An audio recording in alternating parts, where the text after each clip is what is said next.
In the autumn of 1891, on a grey and windswept day when the leaves clung desperately to the skeletal branches of the oaks surrounding St. Helena's Asylum, a carriage arrived carrying a burden that would shake the very foundations of what everyone in Harrisburg believed they knew about suffering, redemption, and the voice of God. Inside that carriage sat a child so pale that the attending physicians would later argue whether her pallor was natural or the mark of something far more troubling. Her name was Eleanor Hartwell, and she was 8 years old. The carriage lurched to a stop before the iron gates of the asylum, and Dr. Edmund Carver stepped forward to greet the vehicle. He was a man of 63, with silver hair swept back from a weathered forehead, and eyes that had seen too much suffering to be easily moved. Yet something about that moment made him pause. The driver descended slowly, as if carrying the weight of the world itself on his shoulders. When he opened the carriage door, Eleanor emerged like a ghost materializing in daylight, her movements peculiar and precise, as if she were counting each step before placing her foot on the ground. She wore a black dress that hung loosely from her thin frame, and her hair, once auburn, now faded to the color of wheat straw, fell in matted tangles past her shoulders. But it was her eyes that stopped Dr. Carver mid-breath. They were gray, almost silver, and they seemed to look through him rather than at him, as if she could see something beyond the solid walls of brick and stone that surrounded them. The driver, a man named Jacob, handed over a leather satchel and a single piece of paper folded in thirds. His hands trembled as he delivered these items to the doctor. Inside the satchel was a change of clothes, 2 small books with water-damaged covers, and nothing else. No toys, no trinkets, no evidence of a childhood at all. The note, written in a shaking hand, contained only 3 sentences. "This is Eleanor Hartwell. She has spoken in ways that terrify those around her. St. Helena's is her last refuge. God help you all." Dr. Carver looked at Eleanor, then back at the driver. "Who sent her? Where are her parents?" The driver would not meet his eyes. "She has no parents, doctor. Not anymore. Not in any way that matters. Just take her inside, please." Before Dr. Carver could ask another question, Jacob climbed back into the carriage and urged the horses forward with an urgency that suggested he could not escape that place fast enough. Eleanor watched the carriage disappear down the long gravel drive with an expression that was neither sad nor relieved, but something altogether different, as if she were watching the final thread of her previous life unravel and drift away on the autumn wind. Dr. Carver took her by the shoulder, and she turned to face him with movements that seemed almost mechanical. "Come, Eleanor. You'll be safe here." The words felt hollow even as he spoke them, a lie told so many times it had worn smooth from repetition. St. Helena's Asylum was a fortress of grey stone and iron, built 60 years earlier, on a hill overlooking Harrisburg, with the stated purpose of providing refuge for the lost, the broken, and the forgotten. In reality, it was a place where society deposited those who no longer fit into the ordered world beyond its walls. There were women driven to madness by grief or circumstance, men rendered violent by war or desperation, and children whose only crime was being born into poverty or abandonment. The asylum's reputation was neither remarkably good nor noticeably bad. It was simply the place you went when there was nowhere else. As Dr. Carver led Eleanor through the corridors, they passed other children sitting in dormitories with high windows that let in minimal light. Some looked up with mild curiosity. Most did not look up at all. They had learned that indifference was a form of survival. The walls were painted a sickly shade of green that was meant to be calming, but instead seemed to absorb the breath from anyone who lingered too long in its presence. Eleanor's room was on the 3rd floor, a small space with a narrow bed, a wooden chair, and a basin for washing. A single window overlooked the asylum's gardens, where flowers once grew but now lay choked beneath dead weeds and neglect. Dr. Carver stood in the doorway, uncertain what to do or say. Protocol suggested he should leave her alone to adjust, yet something about her continued silence made him hesitate. "Do you understand where you are?" he asked finally. Eleanor turned her head slowly to face him. When she spoke, her voice was thin and reedy, as if it had been damaged by disuse or screaming. "I am where God's last words go to die, Doctor. I am where they send children who hear what should not be heard." Dr. Carver felt the hair on the back of his neck stand on end. This was not the response of a traumatized child. This was something else entirely. "What do you mean, Eleanor? What words do you hear?" She tilted her head, and for a moment her grey eyes seemed to focus directly on him with an intensity that felt almost accusatory. "The words that come at night, Doctor. The words that tell me things about people, things they've done, things they will do, things they are trying desperately to forget. They come through the walls. They come through the air. They come through the eyes of everyone who looks at me." Dr. Carver stepped back. In his 30 years of practice, he had encountered many forms of delusion, many varieties of madness. But this felt different. There was no confusion in her words, no scrambling for coherence. She spoke with the clarity of someone stating simple facts about the weather. "You need rest," he said, and it sounded like a question. Eleanor sat on the edge of the bed and folded her hands in her lap. "The others will hear them too soon. The other children. The staff. You cannot keep God's last words contained forever, Doctor. They are already spreading through this place like water through cracks in stone. By winter everyone will hear them, and when everyone hears them, no one will be able to pretend they are mad anymore." Dr. Carver left the room and closed the door quietly behind him, his heart hammering in his chest like something wild and trapped. In the hallway, he stood for a long moment, trying to steady his breathing. He had made a grave mistake in believing the note. He had made a grave mistake in thinking St. Helena's could contain whatever Eleanor Hartwell was.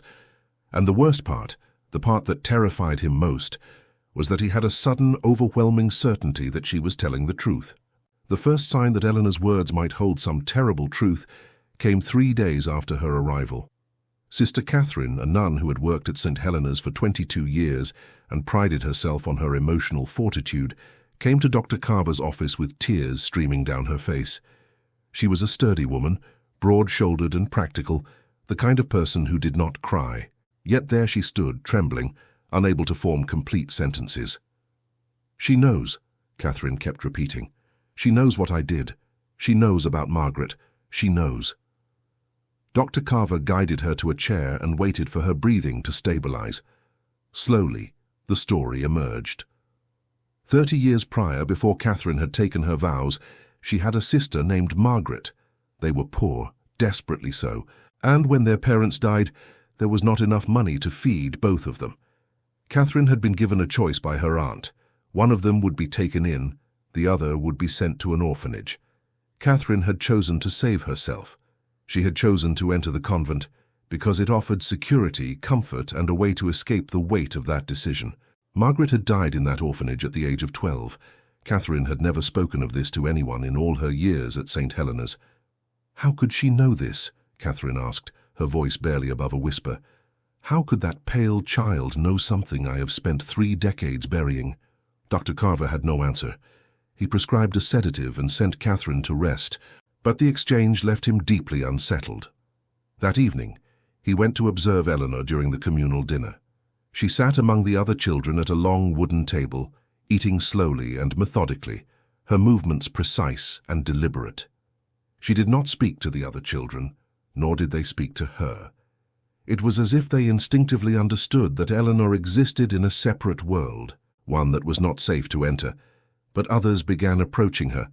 A groundskeeper named Thomas came to Dr. Carver and demanded to know how Eleanor could possibly have known about his daughter, a daughter he had fathered out of wedlock and given up for adoption. A cook named Mrs. Brennan became hysterical, insisting that Eleanor had whispered her dead son's name to her in the kitchen. A male orderly named Harris simply stopped coming to work, leaving a note saying only that he could not bear to remain in a place where his sins were known before he had committed them. Dr. Carver began keeping detailed notes on Eleanor, observing her behavior with the clinical eye of a man trying to solve an impossible puzzle. She attended meals. She participated in the daily routines. She did not appear to actively seek out staff members or engage them in conversation. Yet somehow everyone she encountered left changed, as if they had been exposed to some truth about themselves they could not deny or unsee. He interviewed Eleanor again, this time in his office, with careful questions designed to probe the boundaries of her knowledge and her methods. She sat across from him with her hands folded, her grey eyes fixed on a point somewhere beyond his shoulder. "Are you reading minds, Eleanor? Is that what is happening here?" "No, doctor, I do not read minds." Her voice remained thin and emotionless. "The words come to me. They have always come to me. When I was with my mother, they came. When I was with the families that tried to keep me, they came. The words are not in minds. They are in the spaces between things. They are in the air we breathe. They are written in the way people hold their bodies, in the tremor of their voices, in the way they cannot look directly at other people." "And what are these words telling you?" Dr. Carver pressed. "They are telling me that everyone here is guilty of something. Everyone carries a weight. Everyone has made choices they cannot undo." Eleanor finally turned her gaze to him, and Dr. Carver felt his resolve waver. "Everyone except me, Doctor. I am empty. I have nothing to carry because I have never been allowed to be anything at all." The statement was delivered without self-pity as fact, and somehow that made it more devastating. Within 2 weeks of Eleanor's arrival, St. Helena's Asylum had become a place of quiet terror. Not the obvious kind, there were no riots or breakdowns, but something more insidious. A staff member would come face to face with Eleanor in a hallway and suddenly be overcome with the need to confess. A child would hear her speak, and something in those thin, reedy words would crack open the carefully constructed walls they had built to survive their own traumas. 2 more staff members resigned. Sister Catherine requested a transfer. The other children began to isolate, eating in silence, sitting alone in the dormitories, as if proximity to Eleanor was contagious. Dr. Carver found himself spending increasing amounts of time trying to understand what was happening. Was Eleanor a charlatan, using observation and psychology to manipulate those around her? Was she mad, projecting her own delusions onto others who were then caught in the spell of suggestion? Or was she something else entirely? Someone who possessed an ability to perceive truths about human nature that most people spent their entire lives avoiding. The November cold settled over the asylum like a living thing, and with it came a strange sense of waiting. Everyone seemed to be anticipating something, though no one could articulate what. The patients moved through their days with a collective tension. The staff went about their duties with mechanical precision, avoiding Eleanor's presence as much as possible. It was during this period of suspended dread that the first of the truly inexplicable events occurred. A child named William, a boy of 10 who had been essentially catatonic for 3 years, suddenly began speaking in complete coherent sentences. And the first sentence he spoke was Eleanor's name, repeated over and over, as if it were a key that had unlocked something locked inside him. Dr. Carver realized then that he was no longer observing a psychiatric case. He was observing something far more profound and far more disturbing, a force that was systematically changing the nature of reality within St. Helena's Asylum, and no force on earth seemed capable of stopping it. William's awakening sent shockwaves through St. Helena's Asylum.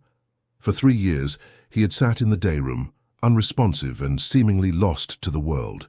The attending physicians had diagnosed him with acute melancholia, combined with what they termed complete withdrawal from reality. His parents had visited twice in that first year, then abandoned him entirely, unable to bear the weight of a son who would not acknowledge their presence. William had become part of the asylum's landscape, a fixture, a cautionary tale whispered among the newer arrivals. And then Eleanor came, and William began to speak. Dr. Carver observed the boy carefully during the subsequent days.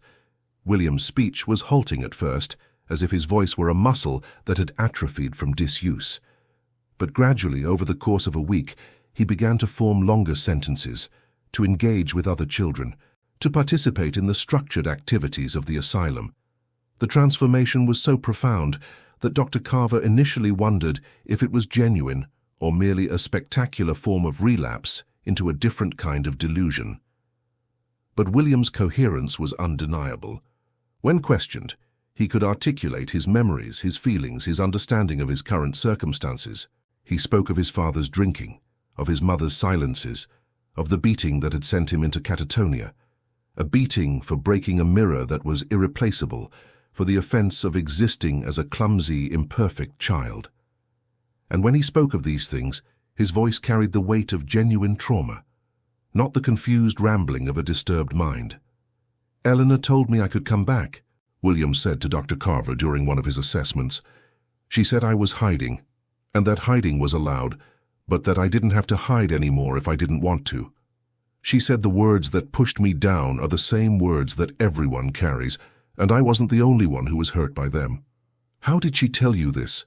Dr. Carver asked carefully. She didn't tell me with her voice. Doctor, I knew. When I looked at her, I understood. It was like she was showing me that being broken didn't mean being wrong, that there was a difference. Other changes began to manifest throughout the asylum. Sister Catherine, who had been scheduled for transfer, suddenly asked to remain. She began spending time in the gardens, tending to the dead flowers, and there was something purposeful in her actions, as if she were replanting more than just vegetation. Mrs. Brennan, the cook who had become hysterical, began leaving small portions of extra food in Eleanor's dormitory, not out of pity, but out of something that resembled respect. Even Dr. Carver found himself changing. He had spent 30 years maintaining professional distance, adhering to protocols, believing that emotional neutrality was the cornerstone of proper medical practice. But after his third extended conversation with Eleanor, he found himself unable to maintain that distance. He realized, with a shock that felt almost physical, that he had abandoned his wife 15 years prior, not through divorce or separation, but through simple emotional withdrawal. She had died 3 years ago, and he had attended her funeral with the same professional detachment he brought to his work. He had never grieved. He had simply moved forward, compartmentalizing that entire portion of his life as if it had happened to someone else. Eleanor had not forced this realization on him. She had simply stood near him in the hallway one afternoon, and he had found himself unable to meet her gaze, and in that inability, the truth had emerged from wherever he had buried it. By the middle of November, the atmosphere in St. Helena's had shifted entirely. The dread that had permeated the building gave way to something that was harder to define, a kind of painful honesty. The patients did not become happy. They did not become conventionally better. But they became something more dangerous to the established order of the asylum. They became authentic. They began to speak truths that the institution had been built specifically to suppress. Arguments broke out during meals. A man named Chester, who had been institutionalized for 10 years, began demanding to know why he should remain at the asylum if he was actually competent to live in the outside world. A woman named Rose started insisting that her diagnosis of hysteria was nothing more than the response of a healthy woman to the abuse she had suffered at her husband's hands. The patients began to organize, to question, to resist the routines and structures that had been imposed upon them, and at the center of it all sat Eleanor, eating her meals, attending her lessons, speaking rarely, but somehow catalyzing transformation in everyone around her. Dr. Carver realized that St. Helena's Asylum had become a place caught between two realities, the world of institutional order and the world of human truth. It was a collision that could not be sustained indefinitely. Something would have to break. Someone would have to decide whether Eleanor's presence was a blessing or a catastrophe, and Dr. Carver knew, with absolute certainty, that his decision would determine everything that followed. The letter arrived on a Tuesday morning, sealed with the official stamp of the Pennsylvania Board of Medical Oversight. Dr. Carver held it for nearly an hour before opening it, as if the delay might somehow change its contents. It did not. The letter informed him that a complaint had been filed regarding the conduct and medical practices at St. Helena's Asylum. An inspection would be conducted within the next 2 weeks. The signature belonged to Dr. James Blackwell, a man known throughout the state for his rigid adherence to institutional protocol and his fierce opposition to any deviation from established psychiatric practice. Dr. Carver understood immediately what this meant. Someone on his staff had contacted the board. Someone had reported that something irregular was occurring at St. Helena's, and they were right. That evening he called a staff meeting in the administrative offices. 23 people gathered, doctors, nurses, orderlies, cooks, maintenance workers. The atmosphere was tense. Dr. Carver explained the situation and announced that the inspection would proceed as scheduled. He made it clear that all of them would be questioned and their answers would be scrutinized. "I want to be direct with you, Allman," he said, his voice steady despite the tremor he felt in his chest. "If any of you have concerns about current operations at this facility, now is the time to voice them. An inspector from the State Board is coming to assess our practices. If there are irregularities, it is better that I learn of them from you than from him." No one spoke. The silence stretched across the room like something solid and suffocating. Finally, Dr. Marcus Whitmore, a senior physician who had worked at the asylum for 15 years, cleared his throat. "The child," he said quietly, "Eleanor Hartwell. Since her arrival, there have been changes that are difficult to explain through conventional medical practice." "Changes of what kind?" Dr. Carver asked, though he already knew the answer. "Improvements in patient conditions that are not consistent with treatment protocols, psychological transformations that lack any medical intervention, behavioral patterns that suggest the patients have developed some form of organized consciousness regarding their institutional status." Whitmore paused. "In short, something is happening that we cannot explain or control, and it appears to be centered on that child." The words hung in the air. Dr. Carver took a breath. "The question before us is whether these changes are beneficial or detrimental to patient outcomes. I have observed that patients who have been non-responsive for years are now engaging with reality. I have observed that suicidal ideation has decreased. I have observed that violent episodes among the patient population have ceased entirely. By the metrics we use to measure successful institutional function, outcomes have improved dramatically." "But the state will not see it that way," Mike said Sister Catherine suddenly. "The state wants order. The state wants compliance. The state wants patients who are manageable, not patients who are awakened to their own situations." "That is a politically dangerous observation, Sister," Dr. Carver replied carefully. "It is also accurate, Doctor," Catherine said. "I have worked here long enough to understand that institutions like this exist to control the uncontrollable, not to heal them. We tell families that their loved ones are receiving treatment, but what they are really receiving is containment. Eleanor has introduced something we did not prepare for, truth. And truth is the death of institutions built on comfortable lies." The meeting ended without resolution. Staff members filed out quietly, their faces grave. That night, Dr. Carver sat alone in his office, staring at the inspection letter. He thought about the protocols that governed his work, the strict guidelines about patient treatment, the documented procedures that had to be followed, the careful bureaucratic framework that kept everything orderly and explainable. He thought about Eleanor, a child with no family, no name recognition, no social position, sitting in a dormitory room in a building on a hill, simply existing and somehow dismantling 30 years of institutional practice through nothing more than her presence. The next morning, Dr. Carver went to Eleanor's room. She was sitting at the window, looking out at the grey Pennsylvania landscape, her pale hands folded in her lap. She did not turn when he entered, but she seemed to know he was there. "Dr. Blackwell is coming," Eleanor said without preamble. "He will come with his protocols and his certainties, and he will look at what is happening here, and he will be afraid." "How do you know about Dr. Blackwell?" Dr. Carver asked, though even as he spoke the words he realized they were naive. "I know because you know," Eleanor said. "I know because you are afraid of him. I know because everyone here is afraid of being discovered, doing something that cannot be put into the language of medicine." She finally turned to face Dr. Carver. "But here is what I know that you do not, Doctor. Dr. Blackwell will not be afraid of the change. He will be afraid of me, and that fear will make him dangerous." "Doctor," Carver felt the weight of her words settle into his chest like a stone sinking through dark water. "What happens when he arrives?" Dr. Carver asked quietly. Eleanor's grey eyes seemed to look through him again into some space beyond his understanding. "Then God's last words will finally be heard by someone who has the power to deny them. And that denial will be the most important moment in this story." Dr. James Blackwell arrived on a Thursday afternoon in late November, stepping from his carriage with the bearing of a man accustomed to authority. He was 58 years old, with a rigid posture that suggested his spine had been fused to iron somewhere in his youth. His eyes were pale blue and perpetually narrowed, as if he were constantly assessing and finding things wanting. He carried a leather case containing his inspection materials and a small notebook in which he would record his findings with the precision of someone cataloguing a museum collection.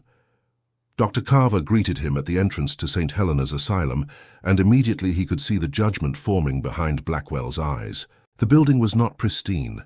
The gardens were neglected. The paint was worn. These were the visible markers of institutional decay, and Blackwell saw them the way a vulture sees exposed flesh. "I trust you have prepared the records for my review," Blackwell said without preamble. "All documentation is in order," Dr. Carver replied. "Our patient logs, treatment protocols, staff certifications, everything is available for your examination." "Good. I also require interviews with staff members, observations of treatment sessions, and unrestricted access to patient dormitories." Blackwell paused. "I have received reports of unusual activity at this facility, patients displaying behavioral improvements without corresponding medical intervention. I want to understand the basis for these claimed improvements." The inspection proceeded methodically over the next 3 days. Blackwell reviewed records, interviewed staff, observed patients during mealtimes and work assignments. He was thorough to the point of obsession, asking questions that probed for inconsistencies, for deviations from standard practice, for any evidence of negligence or malpractice. It was on the 2nd day that he encountered Elena directly.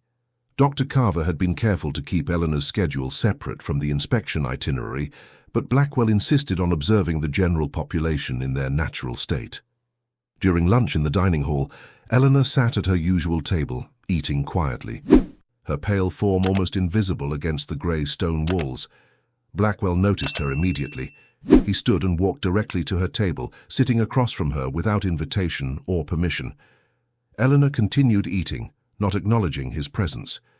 "You are Elena Hartwell," Blackwell said. It was not a question. "Yes," Elena replied quietly. "I have been reading your file. Admitted 6 weeks ago with behavioral disturbances related to alleged psychic abilities. Diagnosis unclear. Previous placements unsuccessful." Blackwell leaned forward. "Tell me about these abilities, if they exist." Eleanor looked up at him, her grey eyes meeting his with an intensity that seemed to fill the space between them. For a moment, neither spoke. The dining hall continued its quiet murmur around them, the sound of utensils against plates, the low conversations of patients and staff. "You lost a daughter," Elena said finally. "She died when she was 6 years old. You were in medical school. Your wife blamed you for not being present. You never forgave yourself, and you never forgave her for her blame. You became a doctor so that you would never be helpless again. But the helplessness never goes away, because what you are really trying to fix cannot be fixed with medicine or authority or precision." Blackwell stood abruptly, his chair scraping loudly against the stone floor. The entire dining hall fell silent. Every person in the room turned to look at him. His face had gone pale, the color draining so completely that he looked almost as pallid as Elena herself. "This is exactly what I have heard about," he said, his voice tight and controlled. "This is precisely the kind of fraudulent psychological manipulation that I was sent here to investigate." "It is not fraud, Doctor," Elena said calmly. "It is simply the truth. And you know I am telling the truth because the truth is the one thing in your entire life that you have been unable to control." Blackwell turned and walked out of the dining hall without another word. Dr. Carver followed him, catching up in the corridor. Blackwell's hands were shaking as he clutched his leather case. "That child is a charlatan and a threat to this institution," Blackwell said, his voice barely above a whisper. "I am making my recommendation to the board immediately. St. Helena's Asylum will be placed under investigation for fraudulent practices, and that child will be removed from the premises by order of the state." "Dr. Blackwell, please," Dr. Carver began, but Blackwell held up his hand. "Do not speak to me. Do not attempt to justify this aberration. I will be filing my report tonight, and I suggest you prepare yourself for the consequences of what you have allowed to transpire in this facility." Blackwell departed within the hour, leaving behind him a sense of impending catastrophe. The inspection was over, but something far more significant was beginning. Elena's power had met institutional authority, and authority was responding with the only weapon it possessed, denial. And in that denial, the true crisis of St. Helena's Asylum would finally arrive. The days following Dr. Blackwell's departure were consumed by a suffocating silence. No official word came from the State Board, but everyone at St. Helena's existed in a state of suspended dread, waiting for the hammer to fall. Dr. Carver received no communication, received no clarification, received only the unbearable weight of uncertainty. The patients felt it too. The fragile sense of authenticity that had begun to emerge during Eleanor's first weeks at the asylum started to fracture under the pressure of institutional fear. People began reverting to their familiar masks. Conversations died. The tentative bonds that had formed between residents dissolved like morning frost under an indifferent sun. On the 8th day after Blackwell's inspection, Dr. Carver called Eleanor to his office. She arrived with her characteristic stillness, sitting in the chair across from his desk without waiting to be invited. Her pale hands rested on her lap, and her grey eyes fixed on something beyond the walls. "I need to know the truth," Dr. Carver said, "not what you perceive about others, the truth about yourself. Who are you, Eleanor? Where did you come from? How is it possible for you to know what you know?" Eleanor was silent for a long moment. When she spoke, her voice was even thinner than usual, as if the act of speaking required an effort that depleted her physically. "I was born in Philadelphia," she said. "My mother was a washerwoman. My father was a man who visited her on certain nights and then disappeared. I was an accident, a complication in a life that was already too complicated. When I was 3 years old, I began to hear things. Not voices exactly, more like awareness. I would know when people were lying. I would know what they feared. I would know what they were guilty of." "And your mother?" Dr. Carver prompted. "My mother was terrified of me," Eleanor said simply. "Not because I was cruel or violent, but because I was a mirror she could not escape. I showed her things about herself that she had spent her entire life avoiding. By the time I was 5, she had begun to pray that I would disappear or die. By the time I was 7, she made arrangements for that to happen." "What kind of arrangements?" "She took me to different families, wealthy families that wanted children, but were not willing to undergo the formal adoption process. She told them I was a mute foundling, so they would not expect me to communicate. For 2 years, I moved from house to house, staying only weeks or months before the families returned me, disturbed by what they experienced in my presence." Eleanor's eyes finally met Dr. Carver's. "Then she brought me to the asylum. She told them I was violent and delusional. She paid them a small sum to take me, and she never came back." Dr. Carver felt something break inside his chest. "How long ago was that?" 5 years, Eleanor said. "I have been in various institutions for 5 years. St. Helena's is the 10th place I have been sent, and in every place the same thing happens. At first, people are frightened. Then they become curious. Then they begin to change because they can no longer deny what they know to be true about themselves. And then the institutions respond by trying to remove me or destroy me, because institutions cannot survive the presence of sustained truth." "Eleanor, I need you to listen to me carefully," Dr. Carver said, leaning forward. "Blackwell will recommend that you be transferred to a more secure facility. He will likely recommend that you be studied by specialists in psychological pathology. He may recommend that you be institutionalized indefinitely. I am trying to prepare you for what may come." "I know what will come," Eleanor said quietly. "I know, because you know. In your mind, you have already accepted it. You have already decided that you cannot protect me, because you cannot protect yourself. You are afraid that if I remain here, Blackwell will destroy not just me, but the entire asylum. You are afraid that your legacy will be defined by the presence of a child you could not explain or control." The accuracy of her words was so complete, so devastating in its precision, that Dr. Carver could not respond. He sat in silence, his hands trembling slightly as he gripped the edge of his desk.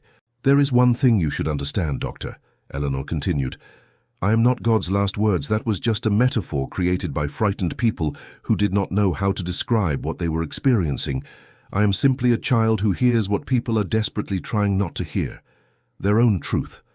And that truth is far more terrifying to institutions than anything divine could ever be, because institutions are built on the ability to deny truth, and I am the embodiment of truth that cannot be denied." Eleanor stood to leave.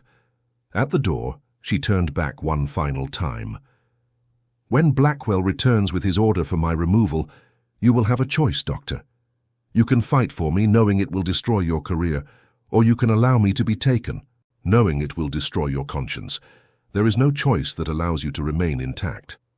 The official order arrived on December 3, 1891, sealed with the authority of the Pennsylvania Board of Medical Oversight.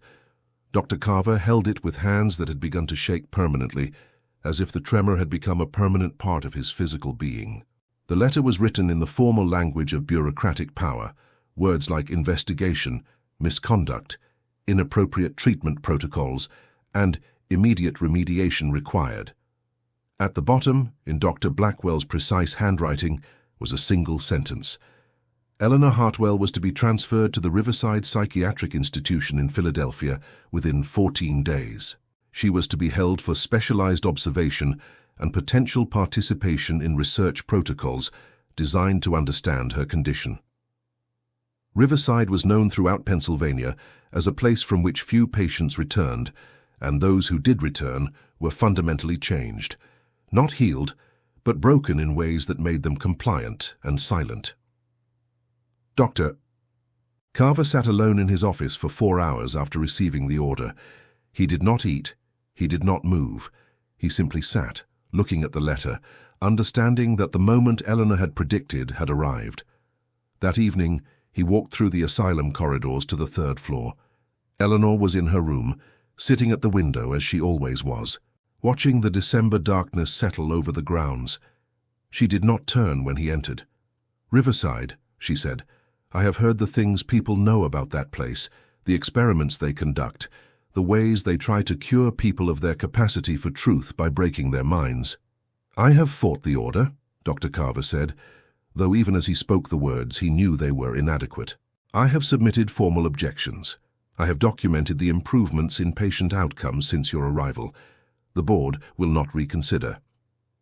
"Because they do not want to reconsider," Eleanor replied, "because reconsideration would require them to acknowledge that institutions like this are not built on medical science, but on the maintenance of power, and power survives only through the suppression of truth."